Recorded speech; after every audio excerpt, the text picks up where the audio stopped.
What's up, guys? Hoin chu Peter le J.Rosanga te che dan munom le ngai nom tak kan en ho do na de. An picnic ni ya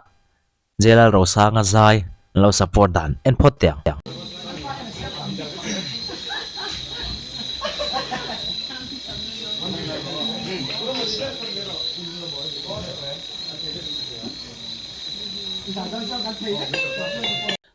J.Rosanga zai ma he ta hian Peter lo in phun phui up maya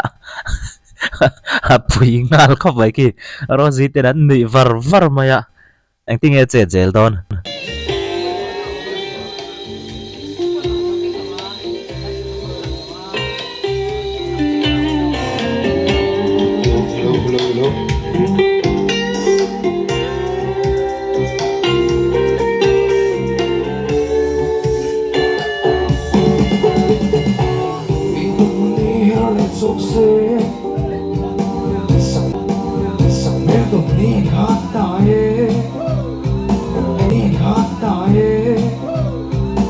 môi môi lệ tài tê lệ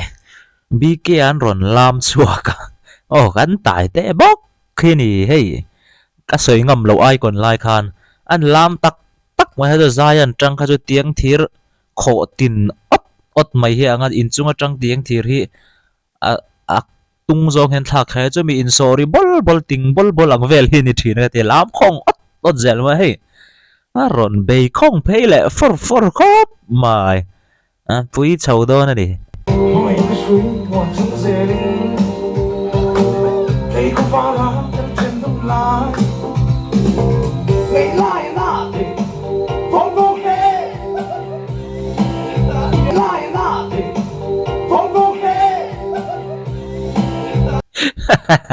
anh chet tor tak lim mo mani thom no zong nen Peter hi kan sia icon line hay icon nu lok khania icon line kan sia azai line achea rawina tho angina oma hallelujah apea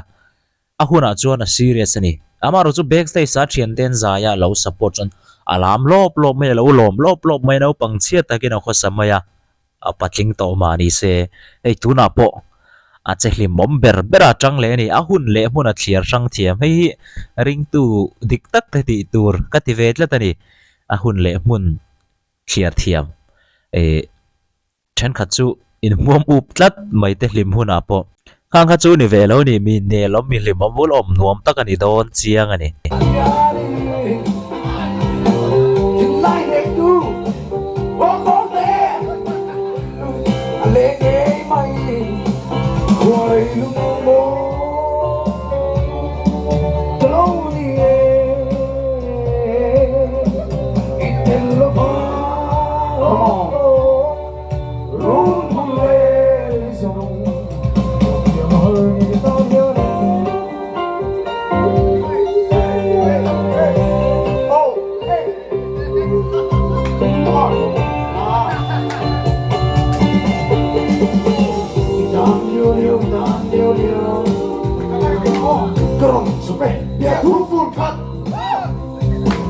nang hian ne thum ngang ve mo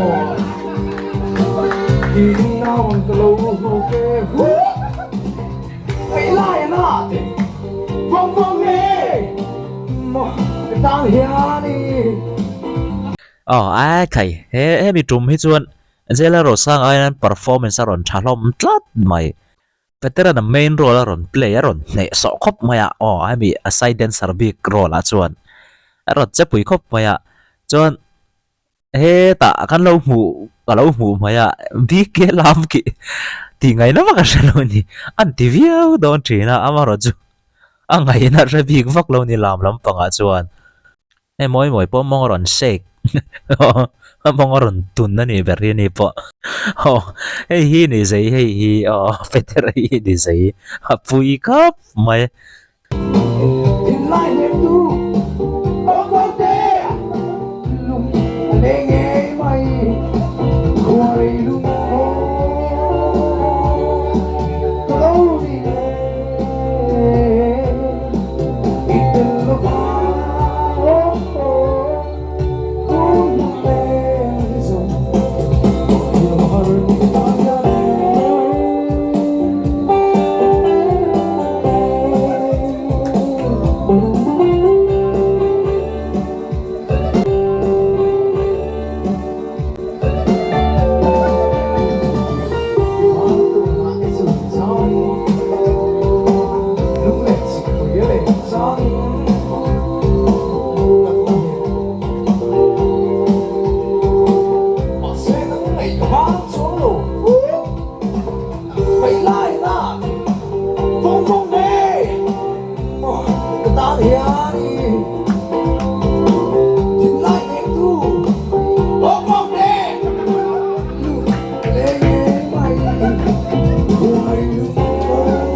khám mũ nôm khóc mày khang té trong bộ phận entertainer chan ni zia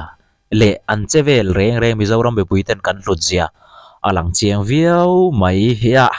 ăn chế về bộ mũ nôm thọc hạt viau anh ấy lim mom khóc mày bầu ruột ăn này liền cắn tì to khá vì kể te thiếm lên anh làm ôi ôi mày sang liền te thiếm lên anh shooting hong mày better te giấy tắc men anh làm boka mũ nôm môi te nen tí chuan J.Rosanga hi lar chho khop maya hey khui sa te athala kan mang to ni khui sin ti siak na te Yeah, that's a visual round aron kaldona. Visual round in tisiak na hiyan. So for the visual round, we will be displaying a face on the screen. You will have to guess the name of the person and who they are, as in their title, their role, their job. Heta alron lang kerlo po adik chana in siamani cho kan pom thawanga amai ro chon ming chau emon ni na chau in soi thei ni chuan mak chan ve ani do na ni kan chathia mem. Table 1, are you ready? Okay, table 1, visual round. Your first picture is, computer, please reveal. J.Rosanga. Singer. Hun hi alain chan man sia la ba. Timer ka in chan ha ti khan in chan ha ni se J.Rosanga. Zai thiam. Ti deu top khan mo. Singer.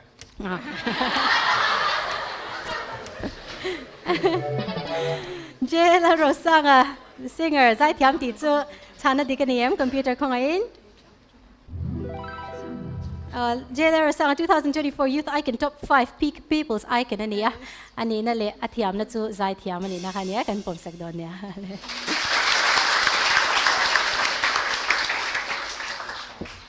Ale table number 2. In visual clear tour khawluk dawin in enanga khongain timer kha thalak ron lang chang kharin kan chan mai don nia. Visual round. Table number 2, your picture will be revealed now.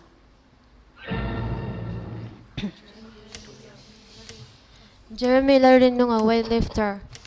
Computer, please confirm whether Jeremy Larinunga, weightlifter, is the correct answer. That is correct. Well done.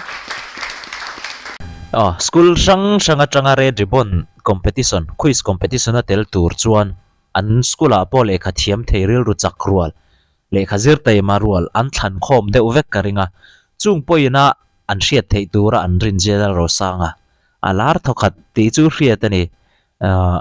tin an lo hre chat boka ol sam lutuk main le khazir tai ma te khatiang lampo khat an lo hre viaw ani tu tum ai kon te hi rapui khop mai ma chon thil pakhat kan soi bel lok du'a hey youth icon ti te mizo idol ti te thil entertainer lampang huang zai thiam te heng hi mi tam takin IAS ti te MCS ti te heng hi kan ngai sang tak talo kan ngai sang zo kan ngai san zo ka hriat ti zong te ho trong kam mei nei tak ka trong hi tam takanam thina amaro chu hei hi chiang dawin thriaila entertainer tele sarkar na mu te poimo loemo sarkar na mu le entertainer te chu alai na sana ni entertainer te chu mi pui min choklima min ko khoma min fui min min aw phur tir thei reng tuan ne wangin kan lom dan po adang mi pui ji hut le khatiang ang chi bo rong nei tur sim khan ni MCS te IAS te a eng po nei se eng service pon se a scientist lampang po ron ta se thiam na bon tak nei po nei se khatianga a anzai do na ni lawa lo lam pui hut chi ni ngot lawa mathematician ro puilu tungrelan mathematics chok te kan en thup pe kherinari omlo kan lo wa lam pui pe kherinar an mathematics sokha chuwang chuan a bo ro ka dang ti sheila MCS te IAS te MPS IPS ti tele central service sang tele thil dang te yang hi kan ngai inep wang ani lawa amar chu entertainer khovel ramdanga po an politician te an officer lian te ai chuan an entertainer ten ami pui an hui khom thangai ngei chu man thiamila a thain ka hriate khin lo top tur hi kan te khin dewem o ti teril ro lo lang ve ni ti chuan J.Rosangan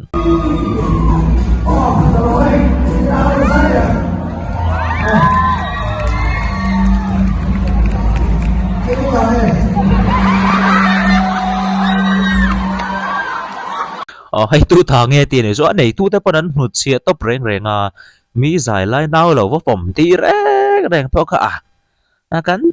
cắn chỉ kiếm về sim sim này bụi chắc chín mà cái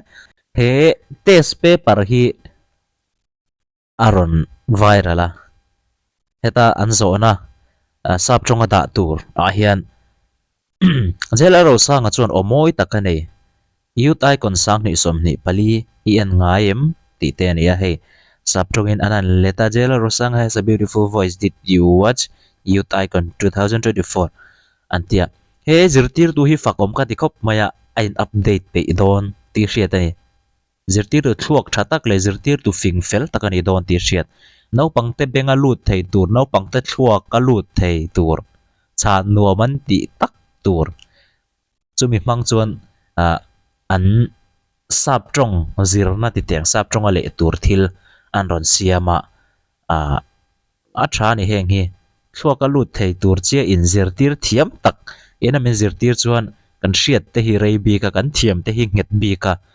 kan no pan lai kan zirtir a por hriat reng bi ki in nei fawang kum som li nang ma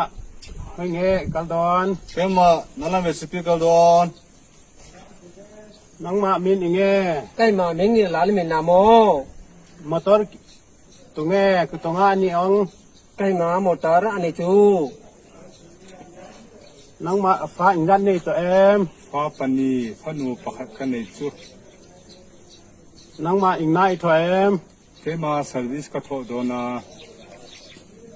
nang ma na inu pui hơi nghe ông mang ke ma nu pui manipur a uma nang ma hơi trong cái local ni cái mà chú chấm phải ở lúc làng mà fa ingan ni to em cái mà nó ở cầu đòn mà nang ma hơi nghe kaldon ke ma chu no pa kal don mo cho ấy to em chú ai chú